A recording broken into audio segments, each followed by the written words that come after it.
Halo semuanya, balik lagi bareng gue Vian Rafe. Dan seperti biasa di video kali ini gue bakalan lanjutin alur cerita yang sebelumnya pernah gue upload. Dan gak kerasa juga gue udah sampai ke session 7-nya ya. Dan tanpa banyak basa-basi lagi, yuk kita langsung cek this out aja alur ceritanya.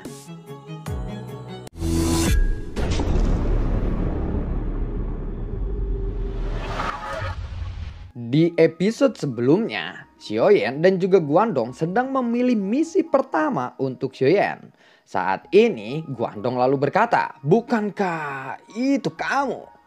Ini adalah misi yang dipesan oleh Geng Hyo. Hadiahnya 1 juta yuan," ucap dari Guandong. "Hahaha, 1 juta yuan untuk membunuhku? Itu sangatlah murah sekali," ucap dari Xiaoyan. "Kamu sebaiknya harus berhati-hati karena kekuatan dari Geng Hyo tidaklah lemah. Dan pemimpin dari Geng Hyo itu dia setingkat dengan pejuang Douxian bintang 4, ucap dari Guandong kepada Xiaoyan. Mendengar itu Xiaoyan pun lalu mengangguk. Ya untungnya sekarang mereka semua telah memakai topeng. Jadi hal ini tidaklah perlu dikhawatirkan lagi. Setelah itu Guandong kembali lagi mencari misi dengan hadiah yang lebih besar lagi. Ini dia, ada misi menangkap 4 rubah. Hadiahnya sekitar 30 juta. Lalu nah ini ada menangkap burung fantasi api yang berhadiah 40 juta. Membunuh pejuang Douxian bintang 5, hadiahnya 70 juta. Guandong terus membaca informasi-informasi yang ada di tangannya. Xiaoyan memandangi misi itu dan terus mengkerutkan keningnya. Misi itu tampaknya terlalu tinggi dan tingkat kesulitannya juga terlalu sulit. Meskipun timnya sekarang semakin kuat, mungkin mereka hanya bisa bersaing dengan pejuang Douxian tingkat 3 saja. Xiaoyan lalu berkata, "Misi-misi ini benar-benar sulit," ucap dari Xiaoyan. "Xiaoyan, jangan khawatir. Aku rasa di sini ada misi yang berurusan dengan monster besar yang telah menelanku. Dan persyaratannya tidak terlalu tinggi. Kamu hanya perlu mendapatkan setetes darah esensi dari monster itu. Dan kamu akan mendapatkan 200 juta, ucap dari Guandong. "Apa kamu bilang? Yang benar saja. Baiklah kalau begitu. Aku akan mengambil misi itu saja," ucap dari Xiaoyan. Lalu Guandong pun segera mencari misi itu. Dapatkan setetes darah esensi Monster Point Addicted. Hadiahnya 300 juta. Ternyata saat ini misi itu telah naik harganya, ucap dari Guandong. Wah, ternyata hadiahnya juga sudah naik ya sekarang. Guandong pun ikut terkejut melihat itu. "Xiaoyan, apakah kamu merasa percaya diri untuk mengambil misi ini?" tanya dari Guandong. "Hei, apakah tidak ada tugas lain dengan tingkat kesulitan yang lebih rendah tetapi hadiahnya besar?" ucap dari Xiaoyan yang bertanya kepada Guandong. "Ya kalau soal itu aku sedang mencarinya lagi," ucap dari Guandong. Lalu Guandong pun mencari misi yang diharapkan cocok untuk Xiaoyan. Menangkap harimau setan, kekuatannya sebanding dengan Douxian bintang 5. Itu adalah binatang buas dengan kekuatan fisik yang sangatlah kuat, ucap dari Guandong. Tetapi dia menggelengkan kepalanya karena dia tahu itu misi yang sangatlah sulit. "Aku rasa misi ini sengaja dibuat sulit," ucap dari Xiaoyan. "Setelah aku melihat misi-misi ini, aku rasa yang paling masuk akal untukmu adalah mengambil setetes darah dari Monster Void Addicted itu. Bagaimana menurutmu Xiaoyan?" ucap dari Guandong. "Ya sebenarnya aku ingin mengambil misi itu. Tetapi aku tidak tahu apakah Longyan masih bisa berurusan dengannya lagi. Apalagi mengambil esensi darahnya. Kalau monster itu marah, situasinya akan sangat berbahaya," ucap dari Xiaoyan. "Mengenai itu, aku akan menemukan cara agar Longyan bisa bertahan lama untuk menggertak monster itu lagi," ucap dari Guandong. Baiklah kalau begitu, aku akan memberitahumu tentang Longyan. Tetapi kamu harus merahasiakannya," ucap dari Xiaoyan. "Xiaoyan, kamu adalah penyelamat nyawaku. Aku pasti tidak akan mengkhianatimu," ucap dari Guandong. Guandong pun lalu melihat ke arah kiri dan ke kanan. Lalu menekan tombol meja dan seketika tempat mereka duduk langsung ditutupi oleh sebuah dinding. Dan semua kebisingan dari luar pun tidak terdengar lagi. Xiaoyan, sekarang kamu bisa lebih leluasa untuk bercerita kepadaku. Aku akan melakukan yang terbaik untuk membantumu. Nanti aku juga akan menyuruh pasukanku untuk mengambil misi-misi rendah supaya bisa membantu keuanganmu, ucap dari Guandong. Baiklah, sekarang aku akan memberitahumu identitas sebenarnya dari Longyan. Dia awalnya adalah tubuh roh, tetapi kemudian mewarisi darah Zhu Ziuyin. Dan dia sekarang menjadi Jiuyin dari keluarga naga, ucap dari Xiaoyan. Zhu Ziuyin. Sepertinya aku pernah mendengar nama itu. Tunggu sebentar. Sepertinya aku memiliki data tentang dia, ucap dari Guandong. Lalu dia mencari informasi di bola cahaya itu. Zhu Ziuyin. Oh, ini dia. Zhu Ziuyin juga dikenal sebagai Candle Dragon atau naga lilin. Kekuatannya masih tidak diketahui. Dia masih sangatlah misterius, ucap dari Guandong. Ya, garis keturunan Jiuyin sangatlah kuat dan setiap generasinya hanya bisa diwariskan satu kali saja, ucap dari Long Xitian mendengar itu. Ya, darah naga memanglah sangat kuat, tetapi tetap saja kekuatan Longyan masih berada di Kaisar Bintang 9. Jadi masih sangat sulit baginya untuk mengerahkan semua kekuatan dan darah naga yang sebenarnya, ucap dari Xiaoyan. Xiaoyan, aku rasa tidak. Ras manusia berbeda dari ras binatang.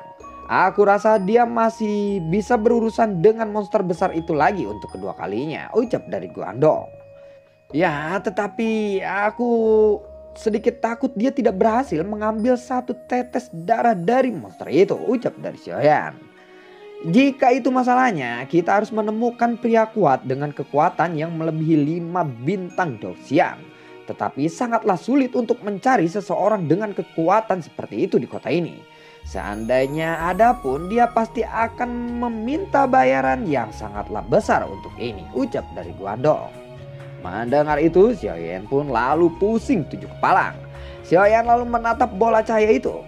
Dia tiba-tiba memikirkan sesuatu dan kemudian mulai membaca informasi yang ada di bola cahaya itu. Menangkap 4 rubah dengan hadiah 30 juta. Tangkap burung fantasi api dan dapatkan hadiah 40 juta. Tangkap kera iblis yang mengamuk dan hadiahnya 50 juta.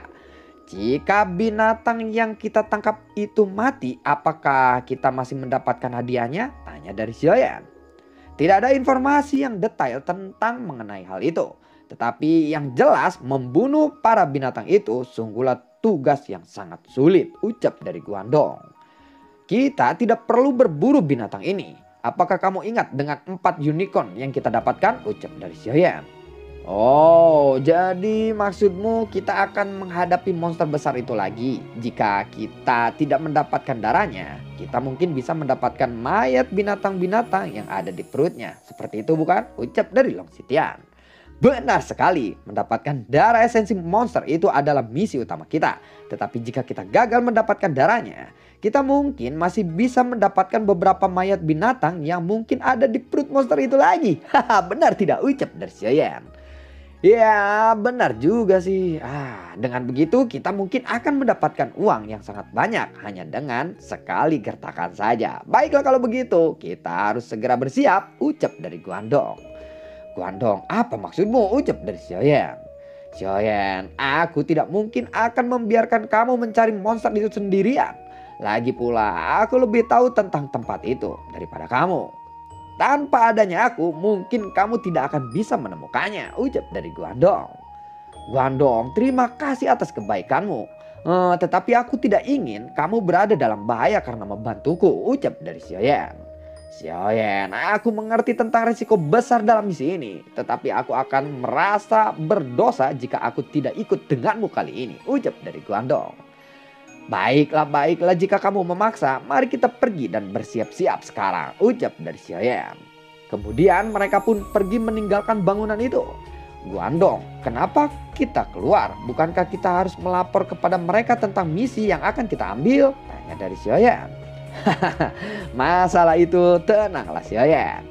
Pasukan rendahan sepertiku pasti ditertawakan jika aku mengambil misi berat seperti itu. Lagi pula aku yakin tidak akan ada orang yang merebut misi itu dari kita, ucap dari Guandong. Xiaoyan mendengar itu pun dia lalu mengangguk. Lalu setelah itu mereka kembali ke markas pasukan Chang Yue. Xiaoyan dan Guandong mulai mempelajari peta Xinghai dan jejak-jejak monster di sana. Rombongan King Moer pun telah kembali ke markas saat ini. Ternyata mereka pergi untuk membeli sejumlah pakaian dan bahan-bahan masakan. Xiao Zhan yang mengikuti rombongan King Moer pun mengeluh karena kelelahan berjalan saat berbelanja dengan wanita. Ya Tuhan, mengapa ada makhluk menakutkan seperti wanita di dunia ini? Kapan mereka tidak merasa lelah setelah berbelanja seperti itu? Ucap dari Xiao Zhan. Wanita itu memang tidak akan merasa lelah jika mereka berbelanja. Mereka malah senang. Xiao Zhan langsung beristirahat dengan tengah-tengah saat ini. Xiaoyan tidak bisa menahan tawa ketika dia melihat beberapa pria besar mengeluh seperti itu. Xiaoyan, apakah kamu tidak membutuhkan bantuan? Tanya dari Xiao Zhan. Tidak ada lagi pula. Kelihatannya kamu sedang sangat kelelahan. Kamu lebih baik beristirahat saja dulu. Dan setelah itu kita akan pergi untuk melakukan misi. Ucap dari Xiaoyan. Apa? Misi? Baiklah. Jika ada sesuatu yang kamu butuhkan, kamu bisa segera memanggilku. Ucap dari Xiao Zhan. Xiaoyan, aku akan memerintahkan seseorang untuk mencari tahu tentang keberadaan monster besar itu. Mungkin itu membutuhkan beberapa waktu. Hari ini lebih baik kita habiskan untuk jalan-jalan saja di kota ini. Bagaimana? Ucap dari Guandong. Ya baiklah kalau begitu, jawab dari Xiaoyan. Xiaoyan pun sebenarnya sangat tertarik untuk melihat-lihat kota Qianxing ini. Daripada berkeliling seperti ini, aku sih lebih memilih untuk membuat ramuan saja. Ucap dari Lang Tian. Lang Tian, apakah kamu tidak merasa bosan jika kamu terus membuat ramuan setiap hari? Tanya dari Xiaoyan. Tidak, karena setiap kali aku membuat ramuan, selalu ada hal baru untuk aku dapatkan. Ucap dari Lang Tian. Sepertinya kali ini aku harus belajar darimu tentang membuat ramuan ya. Ucap dari Xiaoyan. Pengalaman dalam membuat ramuan memang sangatlah berharga. Karena kamu terlalu fokus pada latihan fisikmu saja. Jadi aku bisa menyalipmu dalam pengalaman membuat ramuan. Ucap dari Lang Tian. Ya. Tetapi berhati-hatilah dalam bereksperimen. Karena itu mungkin akan membahayakanmu sendiri. Ucap dari Xiaoyan. Lang Tian pun tersenyum mendengar itu. Tenanglah Xiaoyan, sekarang aku bisa sepenuhnya mengendalikan sifat-sifat dari bahan-bahan obat yang aku gunakan. Ucap dari Lang Tian. Sepertinya kita harus berhenti di sini. Tiba-tiba Xiaoyan berkata. Mereka pun berhenti dan di depan bangunan yang bertuliskan Wang Yao Ge. Kemudian mereka berjalan ke pintu masuk dan bangunan itu dipenuhi dengan aroma obat yang sangat kuat. Bagi Lang Tian ini adalah aroma yang paling menyegarkan. Di sini ada semua jenis bahan obat. Sepertinya kita telah datang ke tempat yang tepat. Ucap dari Xiaoyan. Lalu ada seseorang pria menghampiri mereka dan mengepalkan tangannya untuk memberi hormat kepada mereka. Tuan, di Wan Yuge kalian hanya diperbolehkan berjalan selama 1 jam saja dalam 1 hari. Jika ada bahan obat yang Anda cari, silakan bicara saja kepadaku supaya Anda bisa menghemat waktunya. Ucap dari pria itu. Xiaoyan awalnya ingin menghabiskan banyak waktu di sini. Ini adalah catatan bahan obat yang sedang aku cari. Bisakah kamu mengambilkan semuanya? Nanti aku akan ambil. Ucap dari Xiaoyan. Tuan, bahan obat yang kamu butuhkan harganya sekitar 6,28 juta yuan. Aku akan membantumu untuk menemukannya. Ucap dari pria itu. Setelah beberapa saat, pria itu pun lalu kembali dan membawa bahan obat yang dibutuhkan oleh Xiaoyan. Obat-obat yang Anda butuhkan sudah aku bawakan. Tolong periksa terlebih dahulu apakah ada yang terlewat atau tidak. Ucap dari pria itu. Aku pikir itu akan memakan waktu. Aku akan memeriksanya nanti. Terima kasih banyak. Ini uangnya. Ucap dari Xiaoyan. Tuan, terima kasih telah mengunjungi kami. Jika ada lagi yang Anda butuhkan, Anda bisa mengunjungi kami lagi. Ucap dari pria itu. Apakah aku bisa menjual ramuan obat di sini? Tanya dari Lang Tian. Mendengar itu, pria itu pun lalu mengangguk. Lalu Lang Tian memberikan ramuan yang dia bawa. Ini adalah ramuan kembar 3 nyawa. Apakah Anda sendiri yang membuat ini? Ucap dari pria itu. Ramuan ini buatanku.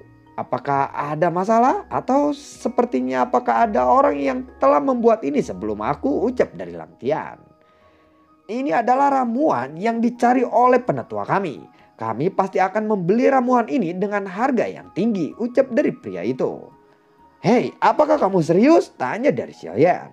Ya, aku serius. Bisakah kalian ikut denganku sekarang? Ucap dari pria itu.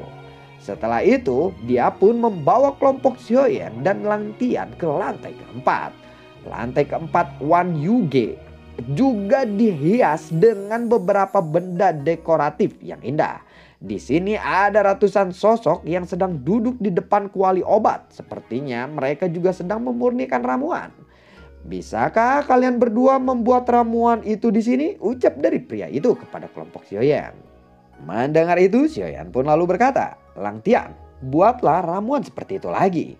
Lalu pria itu membimbing Lang Tian menemukan tempat untuk memurnikan ramuannya. Anda bisa memurnikan ramuan di sini. Jika Anda telah memurnikan ramuan yang kami butuhkan, Anda akan dibayar dengan sesuai. Ucap dari pria itu. Lalu Lang Tian pun dengan cepat mencampurkan bahan-bahan pada kuali obat itu. Dan kecepatan pemurniannya sangatlah luar biasa kali ini.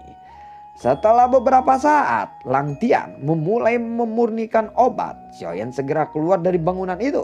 Saat Xiaoyan berjalan, tiba-tiba dia menabrak seseorang. Prak, buar. Hei, bisakah kamu berjalan dengan hati-hati? Ucap dari seseorang wanita yang terjatuh ke tanah karena bertabrakan dengan Xiaoyan. Nona Ding Yue, ucap dari Xiaoyan. Xiaoyan ya, ucap dari Ding Yue. Karena itu Xiaoyan, Ding Yue pun lalu mengurungkan niatnya untuk memarahinya. Xiaoyan, kenapa kamu ada di sini? Ucap dari Ding Yue. Aku datang ke sini untuk membeli beberapa ramuan obat. Kebetulan sekali bisa bertemu Anda di sini, ucap dari Xiaoyan. Lantai keempat bangunan ini bukanlah untuk membeli bahan obat. Kamu jangan menipuku, ucap dari Ding Yue. Iya, tetapi aku benar-benar membeli bahan obat di sini. Maafkan aku jika aku harus pergi dulu karena ada sesuatu yang harus aku lakukan. Jadi aku tidak bisa berlama-lama di sini, ucap dari Xiaoyan. Sikap cuek Xiaoyan membuat Ding Yue sangat merasa tidak nyaman. Sebelumnya tidak ada seorang pun pria yang berani memperlakukannya seperti itu. Tepat ketika Xiaoyan hendak pergi, tiba-tiba Guandong pun datang. Xiaoyan, ternyata kamu ada di sini. Kebetulan sekali, ucap dari Guandong. Ya, apakah kamu di sini untuk membeli ramuan obat juga? Tanya dari Xiaoyan. Nona Ding Yue memintaku untuk menemaninya, ucap dari Guandong. Hei, cepatlah, pelelangan akan segera dimulai. Kita harus segera bergegas. Kita tidak boleh melewatkannya. Jika kalian mau ikut denganku, kalian pasti tidak akan menyesal, ucap dari Ding Yue. Ya, Xiaoyan, sebaiknya kamu juga ikut dengan kami. Mungkin saja di sana akan mendapatkan informasi yang bermanfaat, ucap dari Guandong. Setelah Xiaoyan dibujuk oleh Guandong, akhirnya Xiaoyan pun mengangguk dan mengikuti mereka. Jika memang seperti itu, baiklah, aku akan ikut dengan kalian, ucap dari Xiaoyan. Setelah beberapa saat, Xiaoyan dan yang lainnya pun akhirnya tiba di tempat pelelangan. Mereka duduk di kursi VIP di aula lelang ini. Saat orang-orang di kursi VIP melihat Ding Yue, semuanya berdiri dan memberi hormat kepadanya. Tetapi Ding Yue mengabaikan mereka semua. Pembawa acara lelang pun langsung menaiki panggung dan membuka acara lelang. Selamat datang para tamu yang terhormat. Mungkin Anda semua sudah lama menunggu lelang ini.